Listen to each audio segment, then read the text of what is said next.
Mission 7 of the StarCraft 1 campaign, ported to StarCraft 2, the trump card, and this is going to be the briefing. As of 2 hours ago, a large Confederate strike force arrived on Antigua Prime and established a base camp within our defensive perimeter. Arcturus Mace is meeting with calling a Mace. meeting. This is actually a really cool mission, and I have a kind of an exploitive way of beating it, so let's check that out. We'll just, after this briefing, of course, alright? It seems our data disks didn't hold weapon designs after all. Lieutenant Kerrigan will explain. You all know that the Confederates run a program for psychically gifted humans, training them to be ghosts. Those running the program found that the Zerg are attuned to the psychic emanations of ghosts. So the Zerg are here for you, darling? This keeps getting better and better. Shut up. There's been a lot of secret Confederate research surrounding ghosts and the Zerg. What we stole was a small but critical piece of the puzzle. Designs for a transplanar psionic waveform emitter. The emitters broadcast the neural imprint of a ghost, but at a much greater magnitude. These things reach across worlds. The Confederacy used these psi emitters to lure the Zerg into isolated containment areas. Your colony, Mars-Sara Commander, was one such location. What are you saying? I'm saying the Zerg are a secret weapon developed by the Confederacy. I'm saying you were all subjects of a Confederate weapons test. Just as they destroyed Korhal with nuclear weapons to establish dominance a generation ago, they would use the Zerg to put an end to their other rivals. Only this time there'd be no outrage. Who could suspect the aliens were their creation? No. They'd be lauded as heroes for coming in and destroying the Zerg. It's time the Confederacy paid for its crimes. And I know just the way. Lieutenant Kerrigan is going to plant an emitter at the Confederate base camp. Commander, you will provide her with an escort. When the Zerg arrive, they'll break the blockade for us and we'll make our escape. Now, get moving. Alright, so that was the briefing, my mission objectives. Get the psi emitter to a beacon in the middle of the Confederate base. And, of course, Kerrigan has to survive. So it's going to be like Terran versus Terran action. I just finished helping these guys. And then Nora had 2 missions, saving their downed battle cruiser. And, well, I guess that was more General Duke.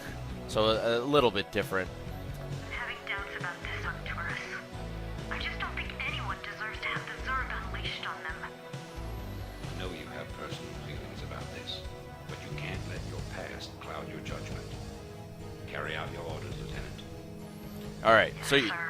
yeah, we're going to be getting even with the Confederates in this level. So I'm actually just taking all the units from up here, send them to my main, lift off the science facility and the starport, fly those over to my main base as well. I mean, they'd get destroyed if I just left them over here. These Marines would get killed if I left them over here, so I'm sending them back to the main base.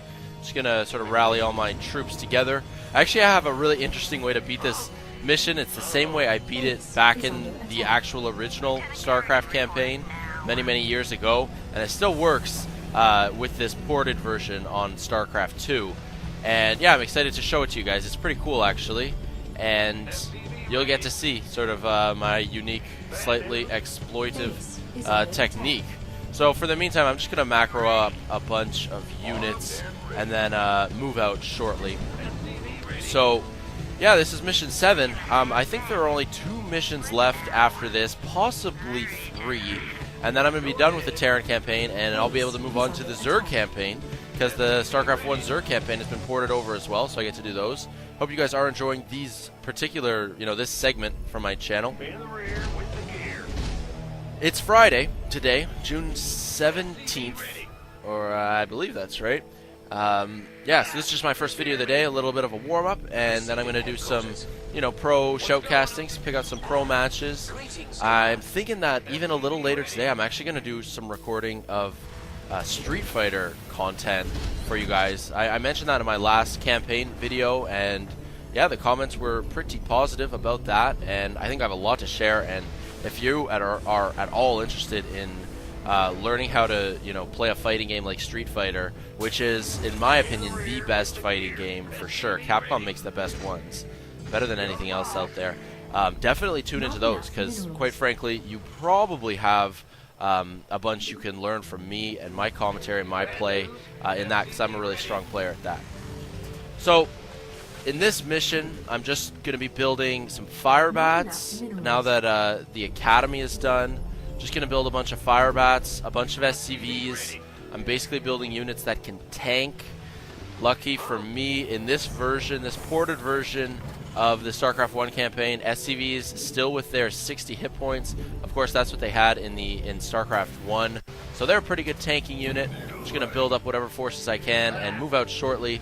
Yeah, the objectives, as I mentioned before, I just have to get that psi emitter, which you can see in that SCV's hand, that purple jug. That's the psi emitter. I got to get it to the red dot on the minimap at the east position, like the 3 o'clock spot of the minimap. There's a beacon there, and it's right in the middle of the Confederate base. So I got to get that SCV there. And yeah, I mean, the only other thing, Kerrigan can't die. You know, it's pretty standard in Blizzard games. Your hero's got to survive. And I've got, yeah, usually people on this in this level would actually take a second base. Just sort of at the 6 o'clock position on the map, where I've got a couple buildings floating there. People pick up a second base, macro up a bunch of siege tanks, and just sort of slowly push your way into Confederate territory, taking out whatever units and buildings you can. But as you can see, I'm bringing all my SCVs off the mineral line. So I got a whole bunch of SCVs, bunch of firebats, vultures, and marines. Now you can see that I've got my science vessel and the SCV with the psi emitter selected right now. They're on a separate control group, and I have set my entire army just to move to the beacon right in the middle of the Confederate base. I'm just have them straight on move command. They're not attacking anything. Their purpose is strictly to tank damage. I used a defense matrix on the SCV, and now right before my science vessel died, I used a second defense matrix on that psi emitter SCV, and he just barely made it. Quarterback sneak. Made it to the beacon. Emitter in place.